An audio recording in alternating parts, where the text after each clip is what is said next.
9 August क्रांती दिन, त्यालाच हुतात्मा दिन ही म्हटले जाते। 8 ऑगस्टला महात्मा गांधी यांनी इंग्रजांना चले जावचा नारा दिला होता आणि 9 ऑगस्टला संपूर्ण देशात क्रांती पेटली। यात अनेकांना वीरमरणही आले होते। याच हुतात्म्यांना आदरांजली देण्यासाठी आणि स्वातंत्र्य चळवळीची ओळख नवपिढीला माहिती होण्यासाठी अमरावती शहर काँग्रेस पक्षाच्या वतीने 9 ऑगस्ट रोजी शहरातून मशाल रॅलीचे आयोजन करण्यात येत आहे। सकाळी शहरातील युवक युवती हातात राष्ट्रध्वज घेऊन नेहरू मैदानात हजर होणार आहे। ही मशाल रॅली राजकमल चौकातून भ्रमण होऊन जयस्तंभ चौकातील महात्मा गांधी यांच्या पुतळ्याला अभिवादन करणार आहे। काँग्रेस पक्षाच्या वतीने महात्मा गांधी यांचा पुतळा फुलांनी सुशोभित करण्यात येणार असून क्रांती दिनाचे फलक शहरात लावण्यात येणार आहे।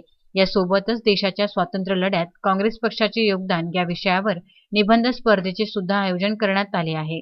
स्वतःच्या हस्ताक्षरात स्पर्धकांनी 1000 ते 1200 शब्दात निबंध लिहून 15 ऑगस्ट पूर्वी bablushekhawat2021@gmail.com या ईमेलवर किंवा किशोर बोरकर यांच्या व्हॉट्सअप नंबर 94 22 15 67 22, संजय वाघ 94 22 15 56 21, मनोज भेले 93 70 25 46 77 या व्हॉट्सअप नंबरवर निबंध पाठवावा।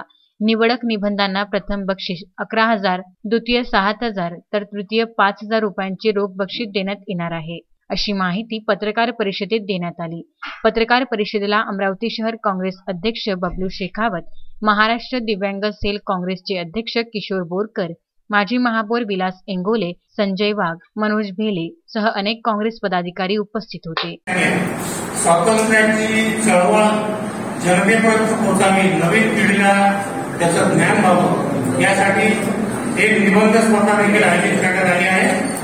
जसं 15 ऑगस्ट आपल्याला स्वातंत्र्य मिळालं 1947ला आणि 26 जानेवारी हा प्रजासत्ताक दिन म्हणून आपण साजरा करतो, तसं 9 ऑगस्टचं सुद्धा स्वातंत्र्य लढ्यामध्ये मोठं योगदान आहे। 9 ऑगस्ट हा क्रांती दिन म्हणून साजरा केला जातो। त्यानिमित्तानं महाराष्ट्र प्रदेश काँग्रेस कमिटीचे सन्माननीय अध्यक्ष पटोले साहेब आणि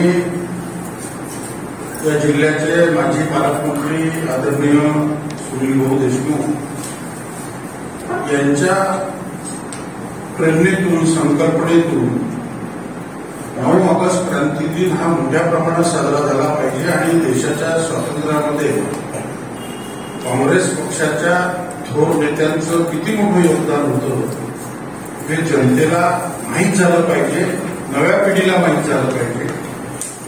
हा पवित्र उद्देश त्याच्या मागचा आहे। अजय शृंगारेसह प्रदीप इंगोले, विदर्भ न्यूज, अमरावती।